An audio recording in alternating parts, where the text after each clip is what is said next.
કેમ છો વિદ્યાર્થી મિત્રો? બધા મજામાં ને?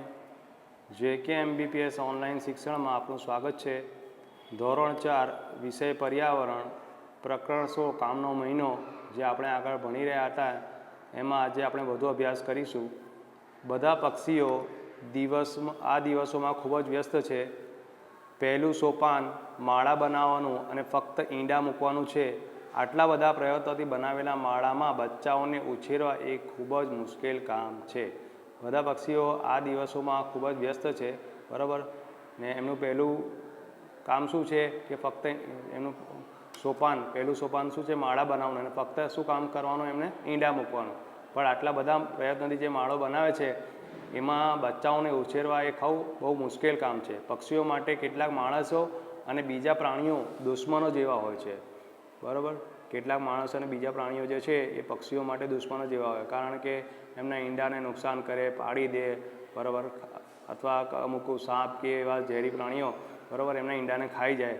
કાગડાઓ અને ખિસકોલીઓ, બિલાડીઓ અને ઉંદરો આ બધા ઈંડા ચોરી કરવાની તકો શોધતા હોય છે, બરાબર છે. આ બધા કાગડાઓ છે, ખિસકોલીઓ છે, બિલાડીઓ છે, ઉંદરો છે, તે બધા શું કરે? આ બધા ઉંદરો આ બધા ઈંડા ચોરી કરવાની તકો શોધતા, અને ઘણીવાર તે માળાને શું કરે છે? તોડી પણ નાખે છે. પોતાની જાતને મુશ્કેલીથી બચાવવા, ખાવાની શોધમાં, માળો બનાવવામાં, ઈંડાઓ સેવવા અને બચ્ચાઓને સાવચેતી ઉછેરવા વગેરે દરેક પક્ષી માટે કસોટી જેવું છે, બરાબર. એટલે બચ્ચાઓ જ્યારે ને ઈંડા મૂકે ત્યારથી લઈને એમને મોટા કરવાથી એ ઉડતા થઈ જાય ત્યાં સુધી, ને માળો બનાવે ત્યારથી લઈને છેક બચ્ચાઓ ઉડતા થઈ જાય તે સુધીનું જે કામ છે એ ઘણું કસોટી માંગી લે તેવું કામ છે, બરાબર. બહુ મુશ્કેલ કામ છે. પોતાની જાતને એને મુશ્કેલીથી બચાવવી પડે છે. ખાવાની શોધમાં જ્યારે બચ્ચાઓને એકલા મૂકીને જાય ત્યારે પણ કોઈને નુકસાન કરી શકે બચ્ચાને. માળા બનાવવાની તકલીફ પડે, બરાબર. ઈંડાઓ એને સેવાના હોય છે. બચ્ચાઓને સાવચેતીથી ઉછેરવાના હોય છે દરેક ઋતુમાં, બરાબર. ગરમી, ઠંડી, વરસાદ, બરાબર, એમાં બચ્ચાઓનું ધ્યાન રાખવાનું હોય છે, બરાબર. એટલે દરેક પક્ષી માટે આ એક કસોટી જેવું કામ છે. છતાંય પક્ષીઓ કેવા આનંદ સાથે ગાય છે અને તેમની પાંખો ફેલાવી ઉડે છે. આટલું બધું સાવચેતીભર્યું અને કસોટી માંગી લે તેવું કામ પણ તેઓ કેવું આનંદની સાથે કરે છે અને એમની પાંખો ફેલાવીને ઉડે છે. આ બધા માટે સલામ, તમારા ગીજુભાઈના આશીર્વાદ, બરાબર. ગીજુભાઈએ આ પત્ર અહીંયા પૂરો કર્યો છે. ગીજુભાઈએ આ પત્ર કેટલા વર્ષો પહેલાં લખ્યો હતો? તો ગીજુભાઈએ આ પત્ર 84 વર્ષ પહેલાં લખ્યો હતો, 1936માં. અહીં ઘણા પક્ષીઓની વાત છે. તમે એમાંથી કયા પક્ષીઓ જોયા છે? આ પાઠમાં જે પક્ષીઓની વાત છે એમાંથી મેં જે પક્ષીઓ જોયા છે કે મેં કાગડો, ચકલી, દેવચકલી, કબૂતર, કોયલ, દરજીડો અને સુગરી વગેરે પક્ષીઓ મેં જોયા છે. બીજા કેટલા પક્ષીઓ તમે જોયા છે અને કયા કયા? તો કે આ સિવાય મેં પોપટ, હંસ, મોર, ગરુડ, ઘુવડ, સમડી વગેરે પક્ષીઓ જોયા છે. તમે પક્ષીઓનો માળો જોયો છે? તમે તે ક્યાં જોયો છે? તો કે હા, મેં પક્ષીઓનો માળો જોયો છે. મેં કબૂતરનો માળો ઘરની બારીમાં જોયો છે. દરજીડો એનો માળો મેં મારા ઘરની પાછળના વાડામાં ઝાડ પર જોયો છે, બરાબર. તમારું મનપસંદ પક્ષી કયું છે એ તમારે તમારા વર્ગમાં મિત્રોને કહી શકો. અને કેવી રીતે ઉડે છે અને તેનો અવાજ અને કેવો અવાજ કરે છે તે તમારે જાતે લખવાનું છે. આ પક્ષી કયું છે તમારે કહેવાનું છે. માથે મુગટ છે, પૂંછડીમાં સિક્કાઓ, ટોચથી પૂંછડીઓ સુધી ખૂબ જ ભૂરા પઠ્ઠાઓ, ચાવી છે. આ તમને ચાવી એટલે એક હિન્ટ આપે છે કે તે આપણું રાષ્ટ્રીય પક્ષી છે. તે કયું પક્ષી છે કહો તો? તે પક્ષી છે મોર, બરાબર છે. જો તમારા ઘરની આજુબાજુ અથવા ઘરમાં કોઈ માળો હોય તો તેને ધ્યાનપૂર્વક તમારે જોવાનો. યાદ રાખો, માળાની ખૂબ જ નજીક તમારે જશો નહીં અને તેને અડશો નહીં. જો તમે આવું કરશો તો પછી ફરીથી એ પક્ષી ત્યાં માળામાં આવશે નહીં. તમારી ઘરની આજુબાજુ જો કોઈ માળો હોય તો તેને તમારે ધ્યાનપૂર્વક જોવાનું છે, પણ એમાં એ વસ્તુનું ધ્યાન રાખવાનું કે તમારે તેને બહુ નજીક નહીં જવાનું અને તેને અડવાનું નહીં તો શું થશે? એ પક્ષી ફરી કોઈ વાર એ માળામાં આવશે નહીં. થોડા દિવસો સુધી માળાનું અવલોકન કરો અને નીચેની વસ્તુઓ નોંધો. માળો ક્યાં બનાવાયો છે? તો માળો ઝાડની ઉપર બનાવાયો છે. માળો શેનો બનેલો છે? તે કે માળો સૂકા તણખલા, સૂકી ડાળીઓ, નકામો કચરો વગેરે વસ્તુઓનો બનેલો છે. માળો તૈયાર છે કે હજુ પક્ષી તેને બનાવી રહ્યું છે? આ માળો તૈયાર છે કે પક્ષી એને બનાવી રહ્યું છે? તે કે માળો શું છે? તૈયાર છે. શું તમે ઓળખી શકો કે માળો કયા પક્ષીએ બનાવ્યો છે? તો કે ના, હા, હું ચોક્કસપણે કહી શકું નહીં કે માળો કયા પક્ષીનો છે, પણ મને આ માળો કાગડાનો લાગે છે. પક્ષી માળામાં કઈ કઈ વસ્તુઓ લાવે છે? તો કે પક્ષી માળામાં બચ્ચાને ખવડાવવા માટે નાના નાના જીવજંતુ, રોટલીના ટુકડા અને અનાજના દાણા લાવે છે. માળામાં કોઈ પક્ષી બેઠેલું છે? તો કે ના, માળામાં કોઈ પક્ષી બેઠેલું નથી. શું તમે વિચારો છો કે માળામાં કોઈ ઈંડા મૂકે છે? શું તમે વિચારો છો કે માળામાં કોઈ ઈંડા છે? તો કે હા, માળામાં ઈંડા છે, જે આપણે દેખાઈ રહ્યું છે. તમે માળામાંથી ચીંચી જેવો અવાજ સાંભળી શકો છો? તો કે ના, માળામાંથી મને ચીંચી જેવો અવાજ સાંભળી શકાતો નથી. જો માળામાં બચ્ચા, કારણ કે હમણાં તો ચિત્રમાં આપણે જોયું કે બચ્ચાઓ ક્યાં છે? ઈંડામાં છે, એટલે ચીંચી જેવો અવાજ સાંભળી શકાતો નથી. જો માળામાં બચ્ચાઓ છે તો બચ્ચાના મા બાપ તેમને ખાવા માટે શું લઈને આવે છે? જો બચ્ચાઓ છે તો બચ્ચાઓ હોય તો તેને બચ્ચાને ખાવા માટે શું લઈને આવે છે? નાના જીવજંતુ, રોટલીના ટુકડા અને અનાજના દાણા લાવે છે. 1 કલાકમાં આ પક્ષીઓ માળામાં કેટલી વાર આવે? તો 1 કલાકમાં પક્ષીઓ માળામાં ઘણી વાર આવે છે. કેટલા દિવસો સુધી બચ્ચા માળો છોડી દે છે? એટલે બચ્ચા જ્યારે ઈંડામાંથી બહાર આવી જાય પછી કેટલા દિવસ પછી માળો છોડી દે છે? તો બચ્ચા લગભગ 1 મહિના પછી માળો છોડીને ઉડી જાય છે. બરાબર. માળાનું ચિત્ર તમારે તમારી નોટબુકમાં દોરવાનું છે. તમે જોયું કે પક્ષીઓને કેવી રીતે જુદી જુદી વસ્તુઓમાંથી પોતાનો માળો બનાવે છે. તેમની થોડી વસ્તુઓનો ઉપયોગ કરી તમારે માળો બનાવવાનો છે. તમારી જાતે કાગળનું નાનું પક્ષી બનાવવાનું અને તમારે અલગ અલગ વસ્તુઓનો ઉપયોગ કરી અને તમે ઘરે માળો બનાવી શકો છો. પક્ષીઓ માળાનો ઉપયોગ ફક્ત ઈંડા મૂકવા માટે કરે છે. બચ્ચા મોટા થઈ જાય ત્યારે તે માળો છોડી દે છે. આપણે પણ ચાલતા અને બોલતા થઈએ ત્યારે આપણું ઘર છોડી દેવું પડે, તો અનુમાન કરો શું થાય? બરાબર. પક્ષીઓ જે છે એમનો માળો શાના માટે બનાવે છે? એમના ઈંડા મૂકવા માટે. અને બચ્ચા મોટા થઈ જાય પછી એ માળો છોડી દે છે. જો આપણી સાથે પણ એવું થાય કે આપણે પણ મોટા થઈ જઈએ ને આપણે પણ ઘર છોડી દેવું પડે તો આપણું શું થાય? માળો છોડ્યા બાદ જુદા જુદા પ્રકારના પક્ષીઓ જુદી જુદી જગ્યાએ રહે છે. કેટલાક વૃક્ષો પર, કેટલાક પાણીમાં અથવા પાણીની નજીક અને કેટલાક જમીન પર. બરાબર. બીજા પ્રાણીઓ પણ જુદી જુદી જગ્યાએ રહે છે, જમીન પર, જમીનની અંદર, પાણીમાં અને વૃક્ષો પર. પક્ષીના પંજા જરૂરિયાત પ્રમાણે જુદા જુદા પ્રકારના. જો અહીંયા દરેક પક્ષીના અલગ અલગ પ્રકારના પંજા આપ્યા છે અને એ એમની જરૂરિયાત પ્રમાણે કુદરત એમને બનાવીને આપ્યા છે. બરાબર. આ જો પહેલો જે પંજો છે એ પાણીમાં તરવા માટે છે. બરાબર છે.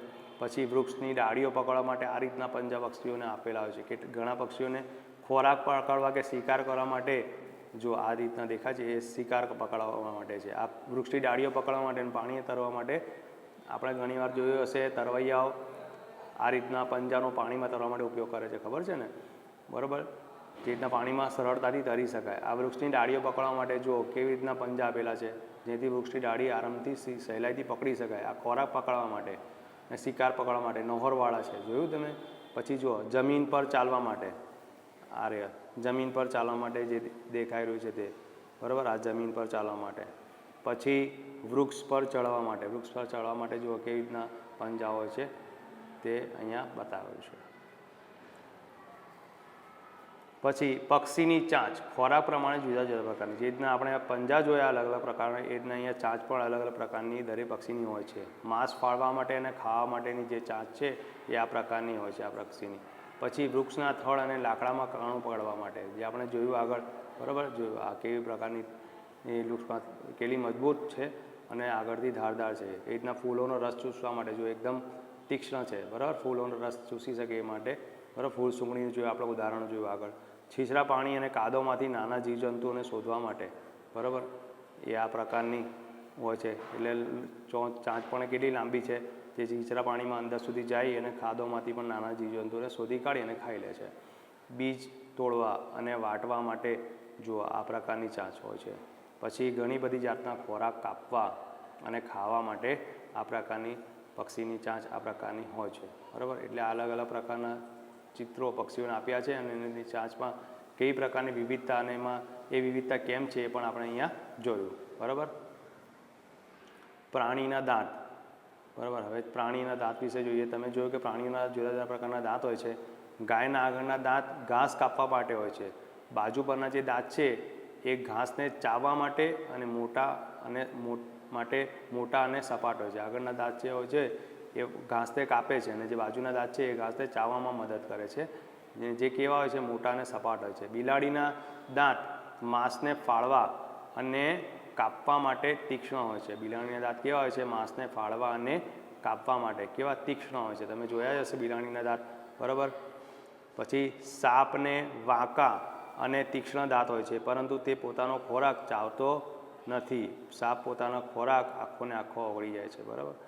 સાપને પણ આગળના તીક્ષ્ણ દાંત હોય છે, પણ તે તેનાથી ચાવતો નથી. તે ફક્ત એના શિકાર કરવા માટે એનો ઉપયોગ કરે અને ઝેર એમાંથી શિકારીના શરીરમાં દાખલ કરવા માટે એનો ઉપયોગ કરે છે. એને ચાવવા માટે ઉપયોગ કરતો નથી. તે પોતાનો ખોરાક શું કરે છે? ગળી જાય છે, બરાબર. ખિસકોલીના આગળના દાંત જીવન પર્યંત વધ્યા કરે છે, એટલે આખી જિંદગી જ્યાં સુધી ખિસકોલી જીવે ત્યાં સુધી એના આગળના દાંત, તમે જોયા છે ખિસકોલીના દાંત આગળના મોટા હોય છે, તો એ આખી જ્યાં સુધી જીવે ત્યાં સુધી એનું દાંત વધ્યા કરે છે. તેમણે તેમના લાંબા કરેલા દાંત વડે વસ્તુઓ કોતરવાની હોય છે અને વસ્તુઓ કોતરવા માટે આ લાંબા દાંતનો ઉપયોગ કરે છે. તમારા પોતાના દાંત વિશે શોધી કાઢો અને લખો. તમારી ઉંમર કેટલી છે, તમારા દાંત કેટલા છે, બરાબર.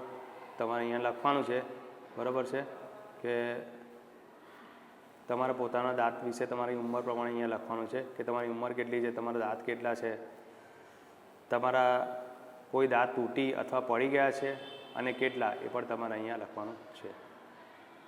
તમને કેટલા નવ દાંત આવ્યા છે, એવું તો જો તમને આવ્યા હોય તો અહીંયા લખવાનું છે કે હા. તમારા કેટલા દૂધિયા દાંત પડી ગયા છે પરંતુ એની જગ્યાએ નવા દાંત આવ્યા નથી, તો હા કે ના એ તમારે અહીંયા લખવાનું છે.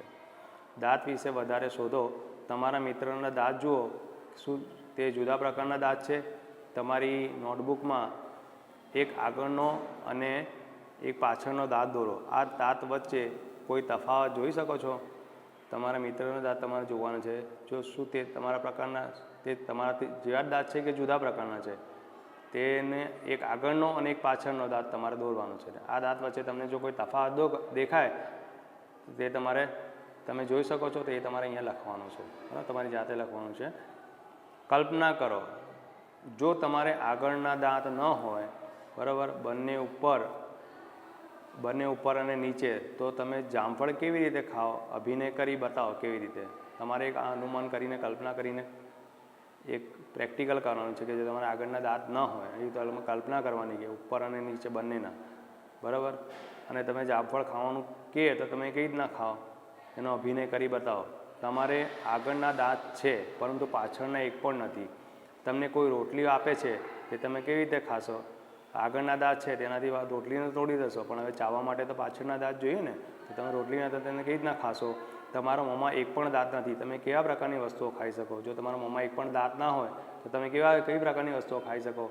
લિક્વિડ પ્રકારની, બરાબર ને, જે એકદમ નરમપણે લિક્વિડ, જે પ્રવાહી પ્રકારની વસ્તુ તમે ખાઈ શકો. તમારે દાંત ન હોય તો કેવા લાગો તે તમારી નોટબુકના ચિત્રમાં દોરવાનું છે. ઘણા માણસો પાસેથી જાણો કે તે જેઓને દાંત હોતા નથી તેઓ કેવા પ્રકારની વસ્તુઓ ખાઈ શકતા નથી, તો એ તમારે જાણીને લખવાનું છે. ઘણા માણસો વધારે સખત બરડ વસ્તુઓ છે જે ચાવવામાં મુશ્કેલ પડે એ લોકો ખાઈ શકતા નથી.